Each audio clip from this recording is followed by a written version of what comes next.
Será que existe uma maneira de prever o futuro? Boa noite. Eu estava lhe esperando.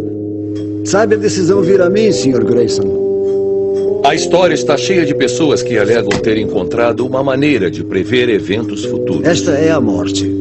Mas mesmo se você pudesse ver o que acontecerá, iria querer saber o que lhe reserva o futuro? Como se sentiria se visse algo de ruim?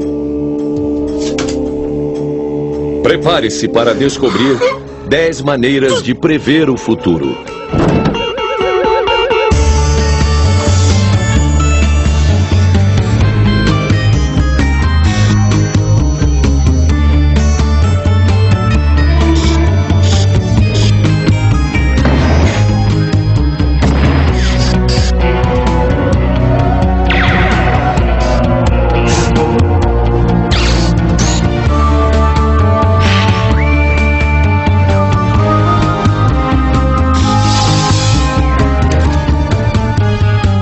Ciência em 10 atos.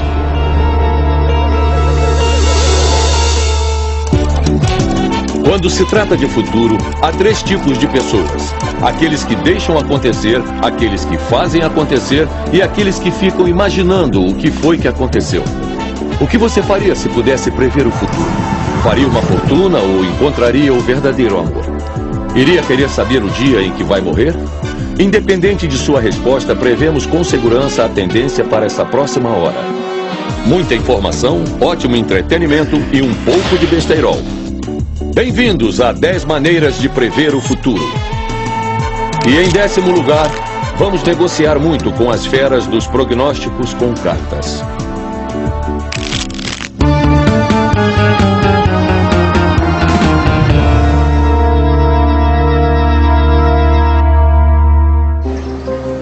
Embaralhe as cartas, vire-as, veja o futuro. É fácil entender porque o tarô é a forma mais popular de previsão hoje. 78 cartas ricamente ilustradas com demônios e cavaleiros, amor e morte. Elas são exóticas e misteriosas, assustadoras. E sejamos honestos, às vezes até um pouco sexy. Sugiro dormir com uma carta sob o travesseiro todas as noites. E ver então o que acontece. Eu sei o que está pensando. Quem é ela? E por que ela está na banheira? O As de Paus fala por si mesmo. É uma carta muito fálica, como pode ver. E representa a paixão, a energia sexual e a fertilidade. Seu nome é Juliette. E ela é uma das tarólogas mais procuradas dos Estados Unidos hoje em dia. E eu não tenho nem ideia por que ela está na banheira. Só se for para molhar as cartas. As pessoas perguntam sobre vários tipos de ações, de títulos, se devem comprar ou vender terrenos. Muitas questões financeiras. Provavelmente tanto quanto as questões de amor, mas eu acho que as pessoas querem saber mais sobre a vida amorosa do que outra coisa. Amor, é claro. É sempre o amor. E é aí que entra a encantadora Jennifer. Ela é realmente belíssima e, por incrível que pareça, está solteira. Oi, Jennifer. Eu sou a Juliette. Quero que escolha uma dessas 3 filhas. Tudo bem, escolho essa. É compreensível que ela esteja desesperada por detalhes picantes a respeito de sua vida amorosa. Quando faço uma leitura, eu geralmente pego a última carta. Você escolheu a pilha do meio e, como pode ver... Quando a Juliette começa a leitura, nosso coração começa a bater mais forte. Todos ficamos um pouco apaixonados pela Jennifer. Então estamos bem interessados no que o tarô dirá sobre seu destino. E a parte positiva é que vários de seus objetivos financeiros serão alcançados nos próximos anos. No entanto, na vida amorosa, as coisas estão parecendo um pouco paradas nesse jogo. Minha escolha é essa. Vida amorosa parada? Não parece boa coisa. Meu futuro, o que você vê aí? Se vou me casar e se vou ter filhos algum dia? É claro. Bom, eu acho bem interessante que 2 homens aparecem direto na sua leitura. Olha, acredito mesmo que vai encontrar seu amor verdadeiro. Me parece que esse homem vai ser um pouquinho mais velho do que você. Pode ser uns 5 ou 10 anos a mais. Também acho que ele não vai ser um estranho. E se você tiver filhos, olha, eu tô sentindo que aparece eu acho que vai ser um menino primeiro. Mas se você tiver 2 filhos, logo em seguida vem uma menina. Legal. Agora deixa eu... Bem, é comum ver quando alguém usa uma técnica de adivinhação, seja ela a astrologia, o tarô ou mesmo um médium que sente as vibrações. A pessoa que faz a leitura, muitas vezes, se for boa, é uma pessoa muito intuitiva e muito boa na análise das pessoas. Ela também sabe usar a linguagem de uma forma muito inteligente para não fazer nenhuma declaração definitiva. Ela coloca as frases exatamente como perguntas. Então, a Jennifer pode casar-se em 2 ou 3 anos com alguém que ela pode ou não conhecer, que deve ser de 5 a 10 anos mais velho que ela, com quem ela poderá ter 1 ou 2 filhos que poderão ser homem ou mulher. É incrível, mas não é convincente.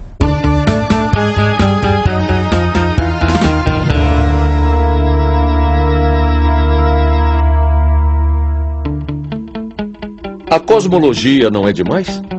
Quem pensaria ao olhar para as estrelas que elas podem nos dizer tanto a respeito da origem do universo e de nosso futuro? Vamos tirar o chapéu para os antigos egípcios. Afinal, eles construíram as pirâmides e inventaram a escrita. Mais ou menos. Seus sacerdotes astrônomos também desenvolveram uma das formas mais remotas da astronomia e cosmologia quando começaram a seguir o movimento das estrelas e prever a inundação anual do Rio Nilo. E ainda estamos na mesma 5.000 anos depois. Então, o que o olhar através de um grande telescópio pode nos dizer a respeito do futuro? Bom, de acordo com alguns caras da cosmologia, em 2 bilhões de anos a vida poderá se repetir exatamente da mesma forma. Mas ao contrário. Pode soar como uma maluquice, mas há uma teoria com essa previsão absurda. Eles a chamam de Big Crunch, ou Grande Aperto. Mas antes temos que voltar ao início dos tempos. Olá, meu nome é Ofer Lahav, sou o professor Perrin de Astronomia e chefe do grupo de Astrofísica na Universidade de Londres. Minhas pesquisas são na área da cosmologia. O que descobrimos nos últimos anos? Em primeiro lugar, se aceita razoavelmente que o universo tenha começado no Big Bang, ou Grande Explosão. Este foi um momento muito especial no tempo que chamamos de tempo zero. Foi o começo de tudo, e isso aconteceu pelo menos há 14 bilhões de anos. Imagine, por exemplo, que esse balão seja o universo. Sabemos que ele começou a se expandir com o Big Bang e que sua taxa de expansão está acelerando. Se nossas medições estiverem corretas, então o universo se expandirá para sempre. Então, o futuro do universo reserva o afastamento das galáxias, o que fará as estrelas pararem de brilhar e ele se tornará muito frio e triste. No entanto, a teoria de Einstein também admite uma outra possibilidade. A expansão do universo chega ao ponto de mutação e ocorre o Big Crunch. Conceitualmente, podemos pensar nisso como uma inversão do tempo. No caso do Big Crunch, quando o universo se contrair, toda a matéria se reaquecerá e voltará à vida. E quando o universo contrair-se de volta a um ponto inicial, haverá tanta energia em um pequeno espaço que haverá um outro Big Bang. E toda a matéria do universo começará a se reaquecer. Os planetas irão se formar novamente, as estrelas voltarão a existir, e o universo, o tempo e tudo o mais vão começar de novo. Bem, também sabemos que se a hipótese do Big Crunch tornar-se real, se provarmos que será real, poderemos ter um universo oscilatório entre expansão, contração, expansão e contração. E a cada vez o relógio começará a funcionar de novo. Então, se estiver prestes a fazer algo que causará arrependimento, não o faça, porque pode ser que volte a fazer em 2 bilhões de anos, para frente e para trás, para frente e para trás.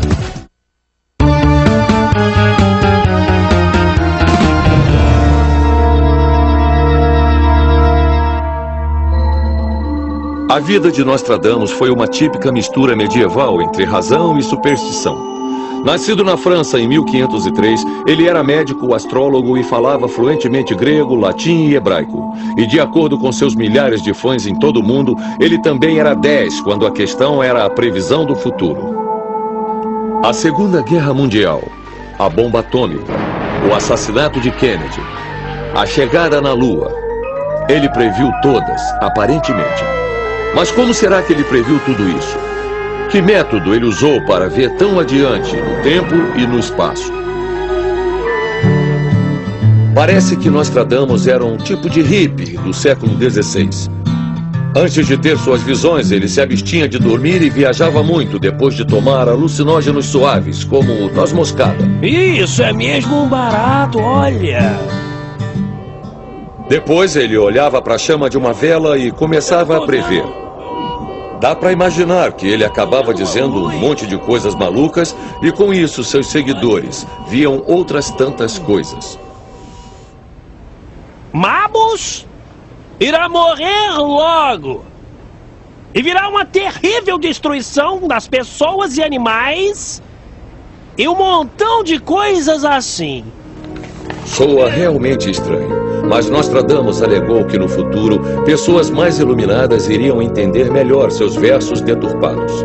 Pessoas iluminadas como a terapeuta especialista em hipnose e regressão a vidas passadas, Dolores Cannon. Eu trabalho com hipnose há quase 40 anos.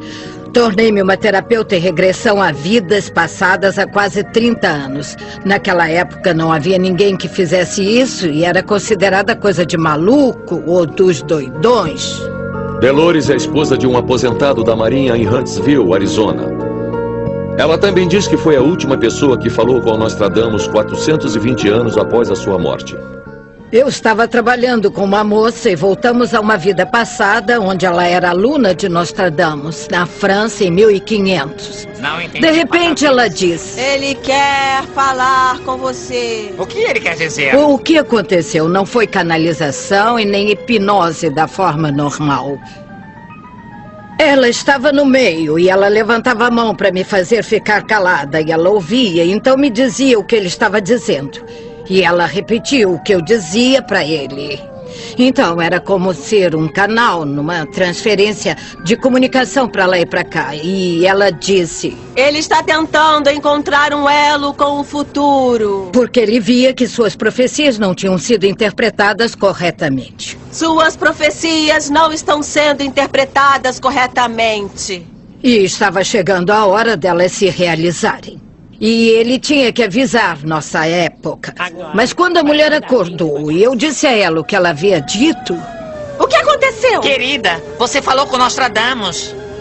Quem é Nostradamus? Ela ficou com tanto medo que se mudou para Alasca.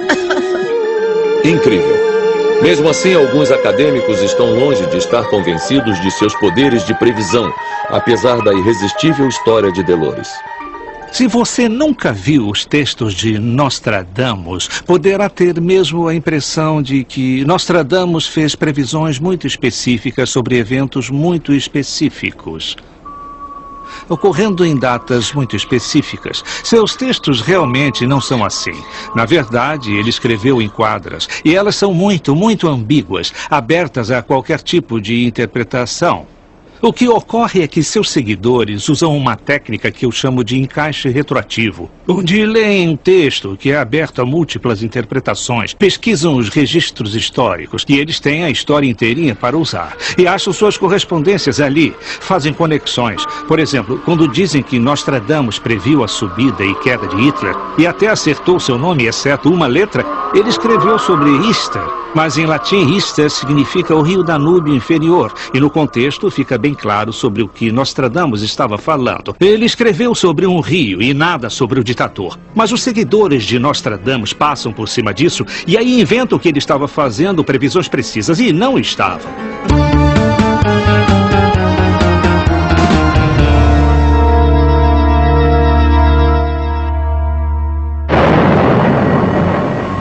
O mundo era um lugar assustador durante a Guerra Fria.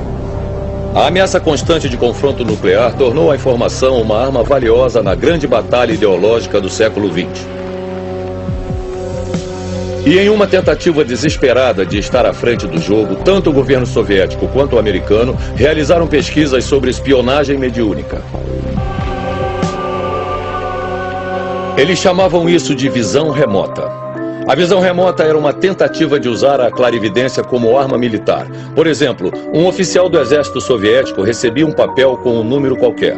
Ele então se concentrava naquele número, entrava em transe e tentava prever eventos futuros mundialmente. Mas por que esses militares rudes e sem tempo para brincadeiras apostaram em uma ideia tão incrivelmente hippie? Bom, em primeiro lugar, uma definição geral para a visão remota é a capacidade que os seres humanos têm de perceber fatos de uma pessoa, lugar, evento, local, longe daquele que percebe, separados pela distância ou algum tipo de barreira ou pelo tempo. Os soviéticos estão gastando literalmente centenas de milhões de dólares no reino que eles chamam de psicotrônica e nós chamamos de parapsicologia. A CIA diz que os soviéticos só gastam muito dinheiro em algo que eles esperam obter muito retorno. Então eles acham que tem algo nas mãos. Temos que saber o que é isso em caso de haver algo realmente aí. Infelizmente, a Guerra Fria foi uma época tão paranoica e cheia de segredos que não sabemos se um dos dois lados teve sorte com sua visão remota. Então decidimos pôr essa técnica à prova com um cenário de guerra próprio, altamente sofisticado. As regras são simples. Cada comandante tem uma tela de 10x9 e um número igual de tropas, navios, aviões e armas. Eles têm que posicionar suas unidades estrategicamente nessa tela e chamar os números da tela para destruir as forças inimigas. Chris, que alega ser um especialista em visão remota, usará então sua habilidade mediúnica contra nosso comandante soviético completamente não mediúnico. O que temos que tentar fazer é ter uma visão de onde os inimigos colocaram suas peças. Vou pedir para que a luz passe por meus olhos e que ela me mostre a verdade. Vai ser difícil. Com suas unidades posicionadas, os dois lados formulam um plano de ataque. Isso não é só um jogo, é um experimento científico épico. Clarividência mística versus sorte cega. É 5. É 5. Errou. Errou. F4. Essa pegou. Começou mal para Chris, com visão remota, e as coisas só pioraram. Em meia hora, a tática soviética de atacar no escuro, contando com a sorte, teve uma taxa de acerto de 45%, enquanto a assustadora visão remota de Chris ainda não acertou nenhuma vez. Sinto que isso não vai funcionar. É nesse ponto que o médium Chris começa a se concentrar. Está bem, vamos experimentar de forma diferente. Deixe-me pensar um minuto. Vamos lá.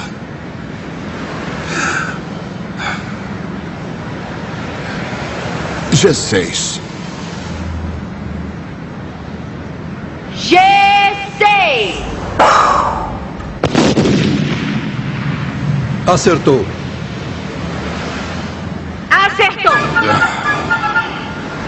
Foi uma reação corajosa, mas já era tarde demais. No final do jogo, com a estratégia de avançar com o andar do jogo, provou ser 3 vezes mais bem sucedida. Errou! O que explica por que o governo americano cortou a verba do projeto no início dos anos 80.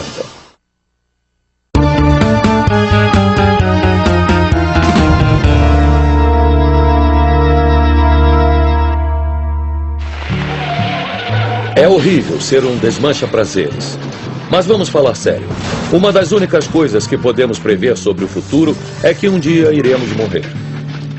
É chato, mas não há como evitar. Mas e se você soubesse antes a data exata da sua morte? Pode ser que decidisse relaxar e tomar um cafezinho. Eu tenho 25 anos, fumo 10 cigarros por dia e hoje eu estou esperando saber em que dia exatamente eu vou morrer. Caramba, será mesmo possível prever a morte de alguém? Bom, talvez até um certo ponto, contanto que você tenha as estatísticas corretas. O que os atuários e os estatísticos fazem é usar uma ferramenta chamada tabela da vida. A tabela da vida mede sua probabilidade de sobreviver em idades diferentes em sua vida. E a previsão da duração da vida é um grande negócio. Companhias públicas de seguros e fundos de pensão investem milhões de dólares a cada ano para prever nossa morte. E o mais assustador é que alguns estatísticos acham que com informações suficientes, eles podem prever a data de sua morte, com uma margem de erro de apenas 3 anos. Isso significa que se alguém previsse que essa criança adorável morrerá com 75 anos, ela terá sorte se chegar aos 78 e pode apenas chegar até os 72. E fica pior, a morte não torna a todos iguais.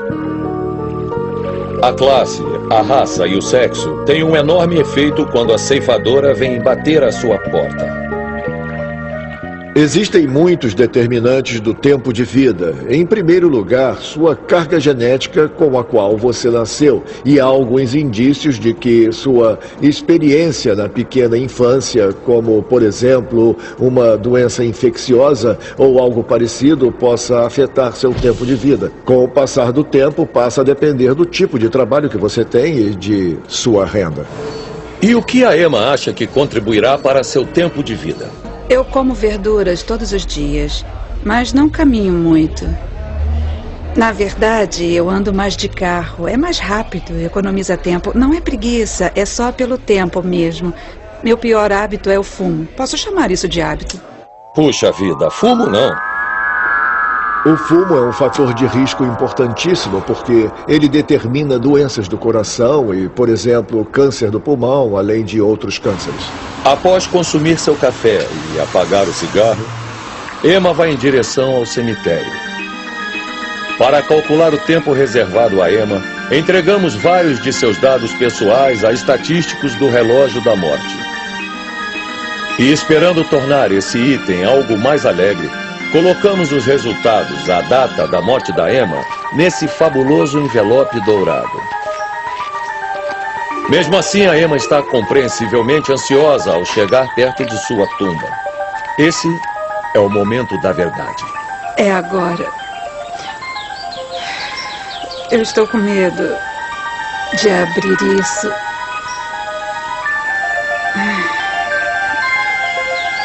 Eu vou abrir.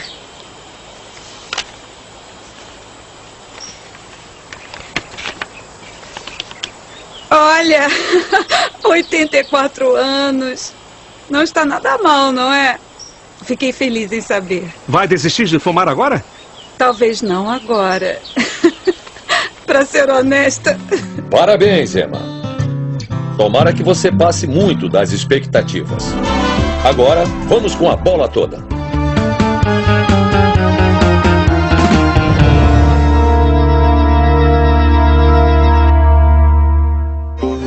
Quando fizemos pesquisas para esse programa, uma pergunta ressoava na nossa mente coletiva como uma melodia sem graça. Se todos esses médios que conhecemos podem mesmo prever o futuro, por que não estão todos rolando na grana? Sei que é uma pergunta grosseira, mas faz você pensar. Então, parabéns a Paul Hughes-Barrow por colocar seu dinheiro onde está a sua bola de cristal e nos encontrar para um papo mediúnico na pista de corrida de cães em Brighton Hove. Cruzem os dedos, vamos colocar todo o resto do orçamento do programa em Sunnydin às 3h30. O Paul é mágico. Ele diz que sua esfera mágica nunca falha. A mágica existe, está no meu treinamento. Meu professor, que é o máximo, me levava para as corridas e, sabe, ele colocava 500 libras em algum favorito ou azarão ou coisa parecida e me perguntava qual cavalo ou cão eu achava que iria ganhar na próxima corrida e eu dizia, acho que é aquele, e muitas vezes era verdade.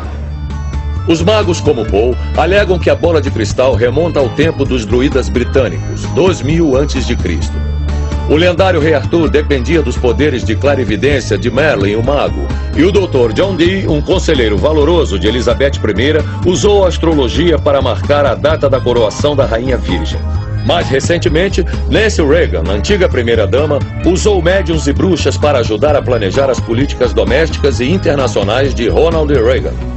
A bola de cristal tem base na esfera e então ela incorpora as 5 verdades de Platão. São verdades platônicas há milhares de anos. As 5 formas geométricas que representam os 4 elementos mais os espíritos.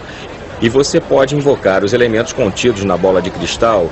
Não temos nem ideia do que ele está falando. Mas posso dizer que a ligação entre um médium e sua bola de cristal é tão preciosa que ninguém mais deve tocá-la. É claro que o Paul tem total confiança em sua bola de cristal, Mesmo assim, perto da pista, ele fica tão nervoso quanto um peru perto do Natal. É hora de testar esse papo todo. Eu estou vendo o número 1 e o número 3.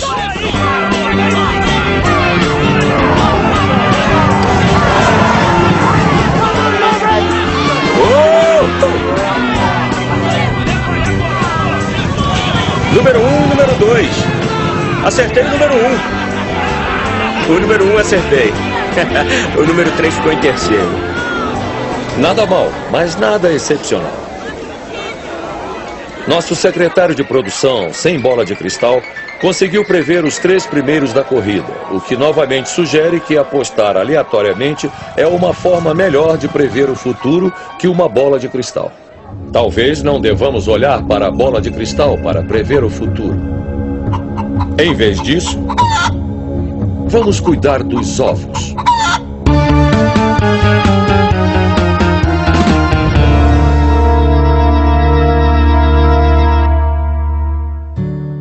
Animais estão em toda parte. Nas casas, fazendas, navios, zoológicos e de vez em quando na natureza. Mas será que nós os entendemos?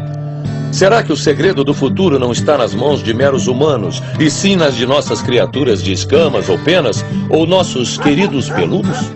Há fortes razões evolucionárias para a reação antecipada dos animais a desastres, ou seja, eles fogem. Mas não temos ideia de como eles o fazem. Os chineses usam isso para prever tremores de terra, prestando atenção ao comportamento animal. No Ocidente, sismólogos e especialistas em terremotos simplesmente ignoram esse fato, assim não aprendem nada sobre isso. A teoria física mais plausível é a ocorrência de mudanças elétricas antes de um terremoto. Quando as rochas são esmagadas, o campo elétrico da Terra muda. Pode ser que os animais sejam capazes de sentir isso. Acho que pode ser por aí ou algo parecido. Mas pode ser que haja algo mais misterioso, como uma capacidade de prever o futuro, que nós chamaríamos de precognição ou pressentimento, uma sensação de que algo mais vai acontecer. Como os chineses, Billy Gibbons acha que os animais podem ser a chave para a previsão do futuro. Para ser mais exato, ele acha que as galinhas têm uma forma de clarividência que pode ser usada para escolher números de loteria. A história sobre a galinha sortuda é que eu estava andando no campo há um tempo atrás e eu a encontrei. E eu a chamei de a galinha sortuda. Então, como ela estava morrendo, eu a trouxe para casa e a salvei. Bom, eu saí um dia e quando eu voltei, ela tinha destruído tudo. E havia uma calculadora com milho por cima. Quando eu estava recolhendo tudo, eu notei na calculadora que havia alguns números e ela tinha ciscado sobre as teclas da calculadora e como era sábado, eu achei que podia usar esses números para minha loteria. Eu não acreditei quando aqueles números começaram a surgir. Todos estavam certos, exceto aqueles que eu tinha escolhido que não apareceram. Eu teria ganho 9 milhões se eu tivesse escolhido o número certo. Bem, eu devo dizer, nós teríamos ganho. Uma galinha que prevê números ganhadores de 9 milhões de libras? Pode soar assustador, mas a ideia de animais com poderes mediúnicos não é nova. O famoso escritor e biólogo Rupert Sheldrake diz que vem estudando essa teoria maluca há anos. Eu não estou investigando casos onde os animais preveem que as pessoas vão ganhar na loteria. Bem, é possível que eles possam prever alguma mudança enorme na vida deles que aconteceria se alguém ganhasse na loteria. Bem, sortuda, a galinha médium, foi comida por uma raposa. Parece que ela não previu isso. Mas Billy acha que os poderes místicos de sortuda são comuns às suas outras galinhas. O que eu estou fazendo agora é escolher os meus números de loteria. E a forma de fazer isso é colocar aleatoriamente um pouco de milho em cima da calculadora. E aí eu dou a calculadora, mas o milho, as galinhas, assim. Aqui. E agora elas estão escolhendo os números. Já temos temos 4, temos 8 e temos 9. 4, 8, 9... Sai. Temos 1, temos 3 e 7. 1, 3, 7. E aí vem outro 3 e... agora ela apagou tudo. Mas deu tempo de anotar os números antes. Com os números em mãos, voltamos à sala de Billy. Em condições rigorosas de laboratório, testamos os números das galinhas médias. Permitimos a Billy combinar os números em qualquer sequência que ele achar melhor. 32. A maioria dos jogos de loteria usa 49 bolas numeradas individualmente. E a chance de uma pessoa escolher 6 números ganhadores é de 13.983.816 para 1. Uma chance bem pequena. Então imagine a pressão sobre as galinhas de milho, porque nós tínhamos 99 bolas individualmente numeradas na nossa loteria, o que significa que a chance de uma galinha escolher os 6 números ganhadores é de 112.529.250 para 1. E incrivelmente, vejam só, as galinhas médiums do Ralph escolheram mesmo 3 números ganhadores, contrariando a probabilidade de 156.849 para 1. A conclusão dos experimentos que conduzimos é muito boa, porque nós obtivemos 3 dos 7 números que as galinhas médiums previram, o que é muito bom, porque são só aprendizes, eu estou treinando elas no momento, então está muito bom.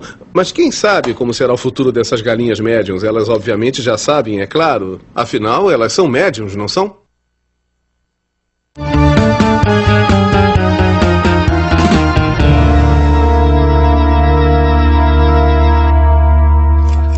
Se quiser se certificar que encontrará o homem ou a mulher de seus sonhos, pode recorrer ao tarô. Se estiver tentando decidir se vai fazer um salto de bungee jump por caridade semana que vem, pode consultar os astros. Mas se estiver prestes a investir sua aposentadoria em uma nova empresa de assentos de privada de borracha, consulte antes um futurólogo. O trabalho de um futurólogo é assegurar que as empresas não coloquem o seu dinheiro em novos produtos idiotas, como a Sinclair C5, gravadores de vídeo Betamax ou barcos voadores. Por que será que isso não funcionou? Então reunimos alguns dos futurólogos mais famosos da área e pedimos a eles que nos deem as suas 3 previsões mais loucas para o futuro. A primeira é sobre a imortalidade dos computadores. Bem, vejamos, até 2045, 2050, achamos que nessa época seremos capazes de ligar nosso sistema nervoso diretamente ao computador. Até mais que isso, teremos nanotecnologia capaz de penetrar fundo em nosso cérebro para fazer a ligação entre o cérebro e o computador. Poderemos então baixar o conteúdo da cabeça para o computador. Então, se for atropelado por um ônibus de tarde, não será um problema. Poderá baixar sua cabeça no corpo de um androide e continuar a viver como se nada tivesse acontecido. A morte será um inconveniente, mas não será mais fatal. Então é assim que funciona a teoria da imortalidade dos computadores. Não faz muito tempo os computadores eram assim, grandes, muito grandes, enormes. Eles começaram a ficar menores e menores até ficarem fofos e adoráveis. Como veem, as crianças brincavam de Pong neles. Agora as mães fazem compras e sabe-se lá o que papai faz com eles. Com essa rápida velocidade de miniaturização, daqui a 20 ou 30 anos, os computadores não serão mais assim. Eles parecerão com isso, um iogurte cheio de trilhões de minúsculos nanomicrochips. Nessa versão doida do futuro, um médico poderá injetar um monte de iogurte computadorizado em um homem que esteja morrendo. Os microchips do iogurte escanearão o cérebro. O doutor então extrairá o iogurte com o cérebro do homem baixado nele e injetará o laticínio cerebral em um novo corpo, como o de um recém-nascido. Ah, meu Deus, isso não é bom. É horrível. Esperemos que nossa próxima previsão seja um pouco mais leve. Quem diria? É sobre o futuro das privadas. Qual é o futuro das privadas? O diagnóstico. Bom, das privadas, porque a urina contém tantas informações sobre o seu corpo e sobre o funcionamento do seu sangue, do seu fígado, do seu coração e até sobre assuntos relacionados aos seus rins, que quando você urina, está jogando todas essas informações direto na privada. Então vamos começar a ver as primeiras privadas de diagnóstico. Ao sentar, ela lerá seu DNA.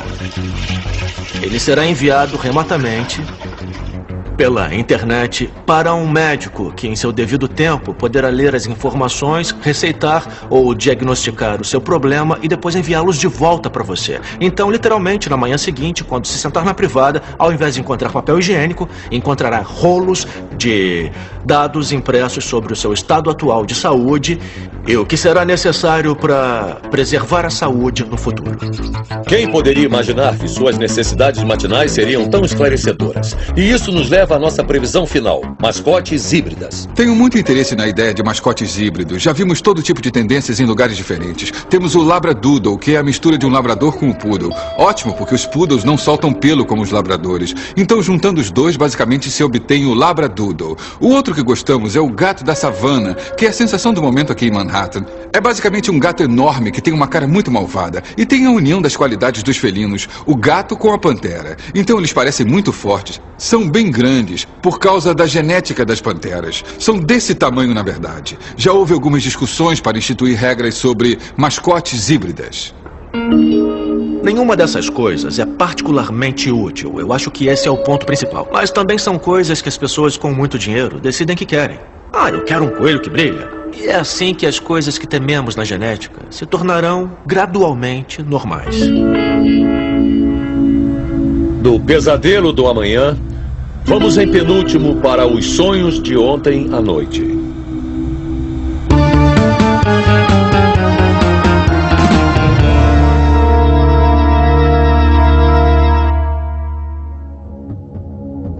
Seria possível prever o futuro ao sonhar? De acordo com as pessoas que acreditam nesse tipo de coisa, todos fazem isso. Nos Estados Unidos, mais pessoas dizem ter sonhos pré-cognitivos do que passaportes. Isso é muita profecia. Parece que essas figuras tiraram os sonhos pré-cognitivos da obscuridade dos doidos da nova era e os encaixaram no mundo real, de pessoas comuns. Pessoas comuns como Christopher Robinson. O problema com qualquer coisa paranormal, mediúnica ou como queira chamá-la, é que sua própria natureza atrai doidos e pirados. Christopher é um sonhador pré-cognitivo profissional. E hoje Chris concordou em testar seus poderes pré-cognitivos ao prever por escrito o local secreto para onde o estamos levando. Por isso, está vendado. Os sonhos de ontem à noite não foram nada bons. Foram muito pobres em termos de conteúdo. Eu vi essa máquina que parecia um cortador de grama e fiz alguns desenhos. Então, quando chegarmos ao local, eu vou tirar a venda e ver se há algo a 360 graus. E provavelmente haverá um objeto principal que parecerá com as coisas que eu desenhei. E aqui estamos no local secreto. Por baixo dessa rua movimentada há um local de reunião dos antigos cavaleiros templários. Uma caverna subterrânea. Será que há um cortador de grama aqui? Vamos descobrir. Sonhei que estava em um barranco muito inclinado. E havia mais umas coisas como água e cabos, e barcos, mariscos, e várias coisas malucas. E eu realmente não faço a menor ideia do seu significado. Me lembro claramente que escrevi no caderno que desci esse barranco no meu sonho com os olhos vendados. Aqui estamos. Uma caverna a 320 quilômetros da costa. Será que corresponde ao desenho de Chris? Uau. Bem, parece estranho mesmo. Vamos ver o que é isso nos desenhos. Estou vendo o que parece com isso.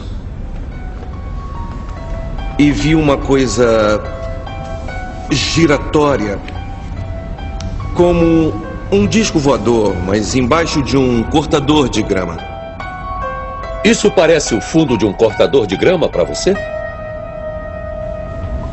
E aí tinha essas coisas do tipo motores, e eu escrevi que estava confuso com isso. Bom, esse foi o sonho de ontem à noite. Confuso e interessante. Mas será que ele acertou? Não acho que pode chamar isso de um grande acerto.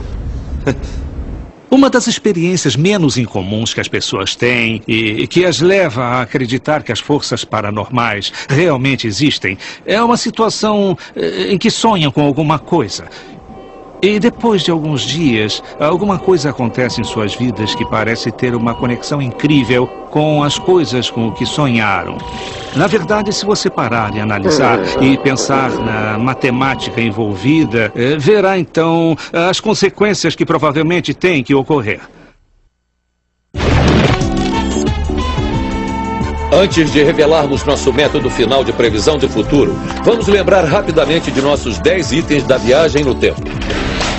Em 10º, tivemos uma leitura de tarô aberta para uma senhorita abandonada. Em 9º, enchemos a bola do Big Crunch. Em 8º, viajamos com o hippie Nostradamus. O número 7 foi uma bagunça, um jogo de guerra que sequer funcionou. Em 6º, o relógio da morte, que ganha tempo. O número 5 eram bolas de cristal na pista dos cães. Em 4º estava a sortuda, galinha médium azarada. O 3 era o ataque do iogurte cerebral do futuro e uma privada de borracha. E em 2º, procuramos por um cortador de grama. Isso nos leva à melhor e mais incrível maneira de como prever o futuro. Primeiro lugar.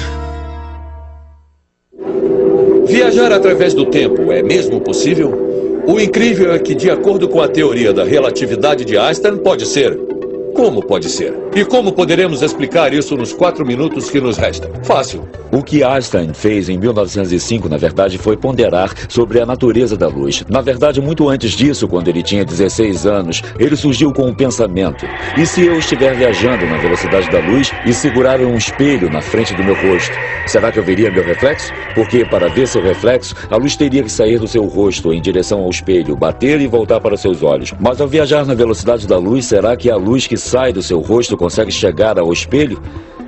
E em 1905 ele conseguiu a resposta para isso. Sim, ele veria seu reflexo, porque na verdade a luz se move na mesma velocidade, independente da posição do observador. Ok, aí tem bastante material para pensar. Mas basicamente o que Einstein estava dizendo é que quando a velocidade da luz é constante, o que ela é, então o tempo se torna elástico. O tempo pode ir mais devagar ou mais rápido, dependendo da velocidade em que você viaja. Mas como tudo isso torna possível ver o futuro? Bom, essa é a parte fácil. Na verdade, é tão fácil que uma criança poderá explicar. Aqui estão meus amigos, Alice e Bob. Um dia, a Alice decide sair de férias. Ela entra nesse avião super mega ultra rápido e voa a 99,9% da velocidade da luz. Por 50 anos-luz até um hotel 5 estrelas em uma galáxia distante. Então, o Bob vai numa velocidade da Terra normal. E vai lentamente ficando mais velho até ser colocado em um asilo para velhinhos. Ao mesmo tempo, Alice volta. E no espaço, tudo tá acontecendo rápido mesmo, porque ela tá viajando muito, muito rápido. Então, ela só envelheceu 6 meses. Então, quando chega de volta, ela infelizmente fica sabendo que Bob morreu. Essa é a teoria de Einstein. Que tal, hein? E ele está totalmente certo. Se você colocar um relógio num foguete ou até num avião supersônico, voar com ele e trazê-lo de volta, ele vai marcar 1 hora mais cedo do que esse mesmo relógio marcaria se tivesse sido sincronizado com o tempo terrestre. O tempo passa mais devagar, então o tempo passa menos para os relógios em movimento. E quanto mais perto ele chega da velocidade da luz, mais notável é essa diferença. Então, todas as vezes em que você fizer uma viagem de avião, na verdade estará viajando para o futuro.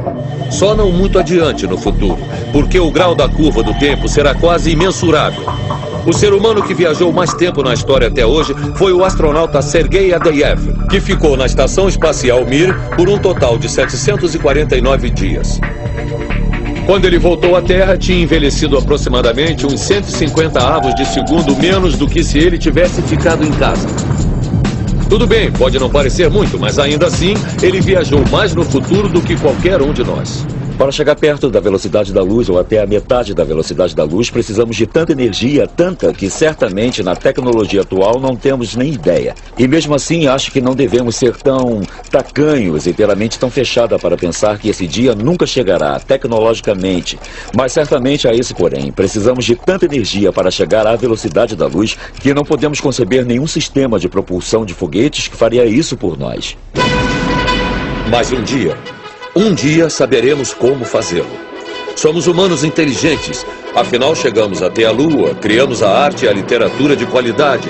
E um dia chegaremos a uma velocidade tão rápida que nos impelirá adiante no tempo. E é por isso que viajar através do tempo é nossa maneira favorita de prever o futuro. Versão brasileira Audiofor.